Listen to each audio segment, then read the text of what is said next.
ഒരു പടത്തില് നമുക്ക് ഒരു ഒരു ഭാഗമാകാൻ കഴിഞ്ഞതിൽ അതിന് തന്നെ യുനെസ്കോനോട് നന്ദി പറയാണ്. കാരണം എന്താ വെച്ചിട്ടുണ്ടെങ്കിൽ നമ്മളെ നാട്ടില് നമ്മളെ സ്ലാങ് വെച്ച് നമുക്ക് എന്താണോ ഇഷ്ടം ആ ഇഷ്ടങ്ങളൊക്കെ നമ്മൾ നാട്ടിൻപുറത്ത് ചെയ്ത് നടന്നിരുന്ന കാര്യങ്ങളാണ് ഇതൊക്കെ. അപ്പൊ അതൊക്കെ ഒരു ഈ ഫുട്ബോളിന്റെ ഇതിന് പോവാ, ഗ്രൗണ്ടിന് പോവാ. അപ്പൊ അതൊക്കെ ഒരു സിനിമയാക്കിയിട്ട് ഇപ്പോഴത്തെ തലമുറക്ക് ലഹരിക്കെതിരെ ഒരു സിനിമയും കൂടെ ആയി. കാരണം ഒരുപാട് നാട്ടിലുണ്ട് ഇതേപോലെ ഗ്രൗണ്ടുകളില്ലാതെ പലരും ഈ ലഹരിക്ക് പിന്നാലെ പോണതൊക്കെ കളിക്കാനുള്ള സ്പേസും കാര്യങ്ങളൊക്കെ ഇല്ലാത്തതിന്റെ കാരണത്താലാണ് എന്നുള്ളത്. അങ്ങനെ ഒരുപാട് കഥകൾ ഇതില് 2-3 കാര്യങ്ങൾ ഇതിനെ കുറിച്ച് തന്നെ പറയുന്നുണ്ട്. അപ്പൊ എന്തായാലും ജൂലൈ 3-ാം തീയതി ഞങ്ങളെ പടം റിലീസ് ആവുകയാണ്. ഒരുപാട് സന്തോഷമുണ്ട്. നല്ലൊരു ക്യാരക്ടർ അതിൽ ചെയ്യാൻ പറ്റിയിട്ട് ഭംഗിയായിട്ട് ചെയ്തിട്ടുണ്ട് എന്നാണ് എൻ്റെ വിശ്വാസം. ബാക്കിയുള്ളതൊക്കെ ഞങ്ങൾ കണ്ടിട്ട് അഭിപ്രായം പറയാം. ഒരുപാട് സന്തോഷം. Thank you. എൻ്റെ പേര് ഷിക്കു. ഈ കൊമ്പങ്ങാട് കോയ കുഞ്ഞാപ്പു എന്നുള്ളൊരു ക്യാരക്ടറിൽ വന്ന ആൾക്കാരാണ് ഞങ്ങളെ 2 ആൾക്കാരും. അപ്പോൾ ഈ പടം മലപ്പുറം ബേസ് ചെയ്ത് തന്നെ ആയതുകൊണ്ട് ഞങ്ങൾ പെട്ടെന്ന് കാസ്റ്റ് ചെയ്തതിനും ഈ പടത്തിൽ ഞങ്ങളെ കയ്യിൽ എന്തൊക്കെ ഉണ്ട് എന്നുള്ളൊരു കഴിവ് കറക്റ്റ് എടുത്ത് ഈ പടത്തിൽ ഞങ്ങൾ അഭിനയിപ്പിച്ച ജുനൈസ്കാനോട് ആദ്യം നന്ദി പറയാണ്. പോരാത്തിന് ഈ പടത്തിൽ ഒരുപാട് കോമഡിയും സെൻറ്റിമെൻറ്റും അതുപോലെ ഫുട്ബോൾ അനുബന്ധിച്ച് ഇപ്പോൾ തൂഫാൻ്റെ കാലഘട്ടമാണല്ലോ. അപ്പോൾ ലഹരിയോടുള്ള എതിർപ്പും എല്ലാം കൊണ്ട് കറക്റ്റ് ടൈമിനാണ് ഈ പടം റിലീസാക്കാൻ തന്നത്. ഇതിൻ്റെ ബാക്കിൽ ഒരുപാട് കഷ്ടപ്പാടുണ്ട്, പ്രൊഡ്യൂസറിനാവട്ടെ, ഡയറക്ടർക്ക്, അതേപോലെ ജിബ്രു, എല്ലാവർക്കും. അപ്പോൾ ഇവരൊക്കെ ഒരു വൻ വിജയമായിട്ട് ഈ പടം മാറണമെന്നാണ് മലപ്പുറത്തുള്ള ഞങ്ങളെ 2 ആളും ഒരു പ്രാർത്ഥന. ഈ പ്രാർത്ഥന എല്ലാവരും കൂടി കേട്ടിട്ട് ഈ വരുന്ന ജൂലൈ 3-ാം തീയതി പടം എല്ലാവരും തിയേറ്ററിൽ പോയി വിസിറ്റ് ചെയ്യണം എന്നുള്ള ഒരു ഒറ്റ ആഗ്രഹമുള്ളൂ. അപ്പം എല്ലാവരും മറക്കണ്ട, ഡേറ്റും മറക്കണ്ട, ജൂലൈ 3-ാം തീയതി. എൻ്റെ പേര് കാശിനാഥ് സനീഷ് എന്നാണ്. പക്ഷെ 4 വാക്കിൽ ചുരുക്കി കാശി എന്നാണ് ഞാൻ എല്ലാവരോടും പറയാറ്. പിന്നെ എല്ലാവരും പറഞ്ഞു ഫുട്ബോൾ പ്ലെയർ ആണ്, കാര്യങ്ങളൊക്കെ ശരിയാണ്. പക്ഷെ ഞാനൊരു നടനും കൂടിയാണ്. ഞാൻ 6 സിനിമയിൽ അഭിനയിച്ചിട്ടുണ്ട്. ഏറ്റവും അവസാനം അഭിലാഷം എന്ന് പറഞ്ഞ പടത്തിനാണ് അഭിനയിച്ചത്, ഷൈജുവേട്ടൻ്റെ കൂടെ തന്നെ. പിന്നെ കളിക്കാരനാണ്. അതേപോലെ തന്നെ ഫുട്ബോൾ ഞാൻ കളിച്ചിട്ടുണ്ട് 6-7 വർഷത്തോളം. ഞാൻ ക്രസന്റ് എന്ന് പറയുന്ന ഒരു ഫുട്ബോൾ അക്കാഡമിയിൽ ഞാൻ കണ്ടിന്യൂസ് ആയിട്ട് വർക്കൗട്ട് ചെയ്തിട്ടുണ്ട്. നിലവിൽ എൻ്റെ അത്ലറ്റിക്സ് ഈ ഒരു അത്ലറ്റ് ആയിട്ടുള്ള ഈ ഒരു കരിയറിൽ ഇപ്പം ഞാൻ എത്തി നിൽക്കുന്നത്, ഞാൻ റഗ്ബി എന്ന് പറയുന്ന ഒരു സ്പോർട്ടാണ് ചെയ്തുകൊണ്ടിരിക്കുന്നത്. അധികം പോപ്പുലർ അല്ല, പക്ഷെ എന്നിലൂടെ പോപ്പുലർ ആവട്ടെ ഞാൻ വിചാരിക്കുന്നു. അപ്പോൾ റഗ്ബി എന്ന് പറയുന്ന ഒരു സ്പോർട്ടാണ് ഞാൻ ചെയ്തുകൊണ്ടിരിക്കുന്നത്.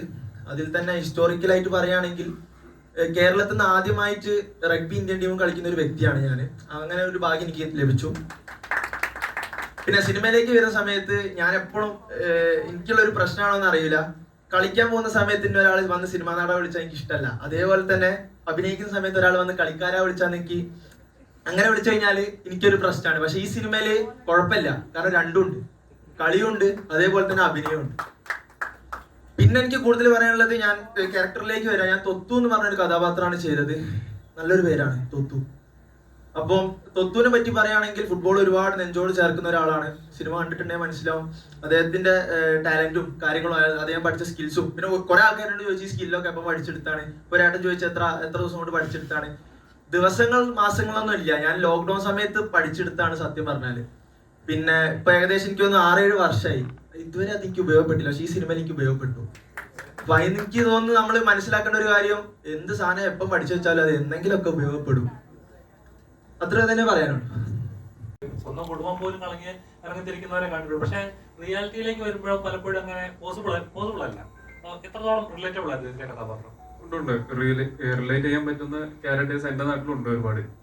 എനിക്കറിയാവുന്ന ഞങ്ങളുടെ ഒരു ഇപ്പോഴത്തെ വാർഡ് മെമ്പർ ആയിട്ടുള്ള ഒരു സുഹൃത്ത് തന്നെ, ആള് വർഷങ്ങളായി ഇങ്ങനെ പൊതുപ്രവർത്തനവും കാര്യങ്ങളൊക്കെ ആയിട്ട്.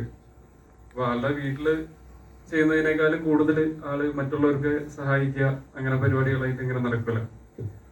പക്ഷെ മിക്ക ഇതിലും നമ്മൾ കാണുമ്പോൾ അവസാനം അവരൊരു ഒറ്റപ്പെട്ട രീതിയിലായി പോകുന്നു എന്നൊരു സംഭവം മാത്രമാണ്. അവസാനം വരുമ്പോൾ അവരുടെ കൂട്ടത്തിൽ ആരും ഉണ്ടാവില്ല, അവരൊറ്റയ്ക്കായിരിക്കും. അങ്ങനെയാണ് മിക്ക അവസ്ഥകളും കണ്ടുവരുന്നത്. പക്ഷെ അങ്ങനെ ആവാതിരിക്കട്ടെ. എന്നിട്ട് ആ സാധനം നടക്കൂല. അത് റീല് വേറെ, സിനിമ വേറെ. സിനിമയിൽ മീറ്റർ നമ്മൾ നല്ലോണം കുറക്കണം, റീലത്തെ മീറ്ററുകൾ നമുക്കൊന്നും ഇടാൻ പറ്റില്ല. അപ്പോൾ അതിൽ തന്നെ അത് ഞങ്ങളോട് പറഞ്ഞതുകൊണ്ട് പിന്നെ ഞങ്ങൾക്ക് നിങ്ങളെ 3ാമത്തെ സിനിമ ആയതുകൊണ്ട് കുറച്ചൊക്കെ ഒരു പിടുത്തം ഉണ്ടായിരുന്നു എന്താ ചെയ്യേണ്ടതെന്നുള്ളത്. അപ്പോൾ അത്ര വലിയൊരു പ്രശ്നം വന്നിട്ടില്ല, സെറ്റായിരുന്നു. ഇപ്പോൾ ചോദിച്ച ചോദ്യത്തിൽ ഫസ്റ്റ് നിങ്ങൾ തന്നെയാണ് കണ്ടന്റ് എഴുതി നിങ്ങൾ തന്നെ ചെയ്യുന്നതുകൊണ്ട് നിങ്ങൾക്ക് ഇതിൽ മാറ്റം. ഞങ്ങൾ എഴുതലൊന്നുമില്ല, ഞങ്ങൾ സ്പോട്ട് കണ്ടന്റാണ് രണ്ടാളും ചെയ്യാറുള്ളത്. അപ്പോൾ ഈ പടത്തിൽ ഡയറക്ടർ എന്താണോ ഉദ്ദേശിച്ചത് അതിൻ്റെ സാഹചര്യം ഒത്തിട്ടുള്ള ഓരോ ഡയലോഗ്സും കാര്യങ്ങളൊക്കെയാണ് ഞങ്ങൾക്ക് ഇതിൽ തന്നത്. എടുത്തു പറയാനുള്ളത് മാക്സിമം ഞങ്ങൾ ഇതിൽ മുതലാക്കിയിട്ടുണ്ട് ഡയറക്ടർ. കാരണം എന്താ വെച്ച് കഴിഞ്ഞാൽ ഞങ്ങൾ രണ്ടാളുടെ കയ്യിൽ എന്തൊക്കെയുള്ളത് എന്നുള്ളത് എല്ലാ വ്യക്തിയും മൂപ്പർക്ക് അറിയാം. അപ്പോൾ അതുകൊണ്ടാണ് ഞങ്ങൾ ഈ പടത്തിൽ വേറൊരു തന്തിമോനല്ലാത്തൊരു രീതിക്ക് ഞങ്ങളിതിൽ ചെയ്തിട്ടുള്ളത്.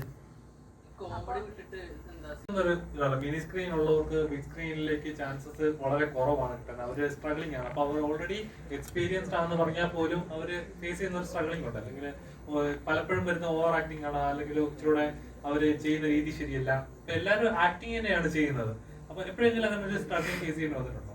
പൊതുവെ എല്ലാവരും പറഞ്ഞു കേൾക്കുന്ന ഒരു കാര്യമാണ്, കുറച്ചൊക്കെ സത്യമാണെന്ന് എനിക്ക് തോന്നിയിട്ടുണ്ട്. പക്ഷെ എന്നെ സംബന്ധിച്ച് ഞാൻ മനസ്സിലാക്കുന്നത് നമുക്ക് പെർഫോം ചെയ്യാനുള്ള ഒരു പ്ലാറ്റ്ഫോം മിനി സ്ക്രീൻ ആണെങ്കിലും ബിഗ് സ്ക്രീൻ ആണെങ്കിലും നല്ല റോളാണ്, ലീഡ് ചെയ്യാൻ പറ്റും. അല്ലെങ്കിൽ നമുക്ക് പെർഫോമൻസ് ചെയ്യാനുള്ള ഏരിയാസ് അതിലുണ്ട് എങ്കിൽ ചെയ്യണം എന്നുള്ളത് തന്നെയാണ്.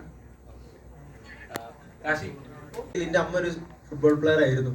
അമ്മയ്ക്ക് പിന്നെ അന്നത്തെ കാലത്ത് ഒരു ഓർത്തഡോക്സി പരിപാടി ആയതുകൊണ്ട് തന്നെ പിന്നെ ഒരു സ്റ്റേറ്റ് ലെവലിലേക്കൊക്കെ കിട്ടിയിട്ട് അമ്മ പോവാതെ ഇരുന്നിട്ടുണ്ട്. അപ്പൊ ചെറുപ്പം മുതലേ ഈ ഫുട്ബോളിനോട് എനിക്ക് ഒരുപാട് ഇഷ്ടമായിരുന്നു. പക്ഷെ പന്ത് തട്ടുന്നതിന്റെ കൂടെ നമ്മളെ കയ്യിൽ കുറച്ച് സ്കില്ല് ഉണ്ടാവുക എന്ന് പറയുന്നത് ആൾക്കാരെ കാണിക്കാൻ പറ്റിയ സാധനമാണ്. ഞാനൊരു കളിക്കാരനാണെന്ന് പറഞ്ഞ് ഇവിടെ വന്ന് ഇരിക്കുന്നതും ഈ ഒരു ബോൾ എടുത്ത് എനിക്ക് 2 സ്കില്ലുകളെ കാണിച്ചു തരാൻ അങ്ങനെ ചെയ്യാൻ പറ്റുന്ന തമ്മിൽ ഒരുപാട് വ്യത്യാസമുണ്ട്. പിന്നെ ഏറ്റവും കൂടുതൽ ചെയ്യാൻ ഇഷ്ടമുള്ള ക്യാരക്ടേഴ്സ് ലൈവ് ക്യാരക്ടേഴ്സ് ആണ്. ഇപ്പൊ ഞാൻ സത്യം പറഞ്ഞാൽ ലൈവ് അല്ല, ഞാൻ എൻ്റെ ഒരു കുറച്ചൊക്കെ അച്ചടിയൊക്കെ കയറ്റിയിട്ടാണ് സംസാരിക്കുന്നത്. ഞാൻ ശരിക്കും ഇങ്ങനത്തെ ഒരാളേ അല്ല. ഞാൻ പറയുമ്പോ അങ്ങനെയൊക്കെ പറയും. അപ്പൊ അത്രയും ലൈവ് ആയിട്ടുള്ള ക്യാരക്ടേഴ്സ് ചെയ്യാനാണ് എനിക്ക് കൂടുതൽ ഇഷ്ടം. ഞാൻ ചെയ്തു വന്നതും അങ്ങനെ തന്നെ. അഭിലാഷത്തിലായാലും ഞാൻ അടുപ്പ് എന്ന് പറഞ്ഞൊരു വെബ് സീരീസിൽ ഞാൻ അഭിനയിച്ചിട്ടുണ്ട്. അതിലൊക്കെ കുറച്ചുകൂടി ലൈവായിട്ട് കുറച്ച് ഫണ്ണായിട്ടുള്ള പരിപാടിയാണ് പിടിച്ചത്. പക്ഷെ ഇതിൻ്റെ അകത്ത് ജുനൈസ്ക്ക് കുറച്ചും കൂടി ഒരു പിടുത്തം തന്നിട്ടുണ്ട്.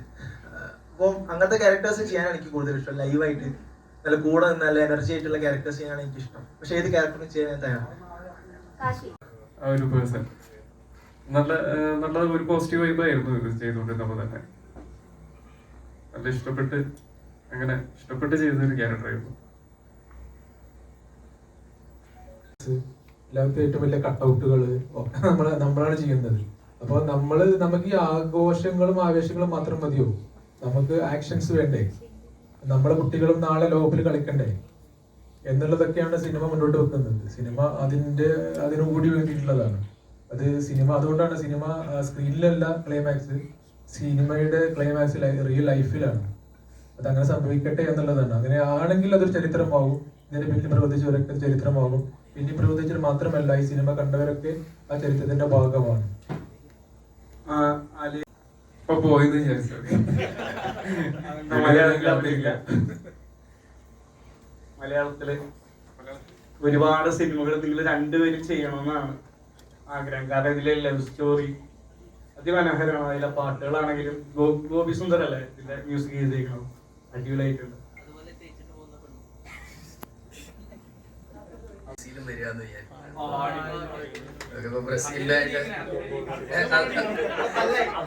ഞാൻ ബ്രസീലിയൻ ആരാധകനാ, ഞാൻ ബ്രസീലിനെ ജയിപ്പിക്കുള്ളൂ.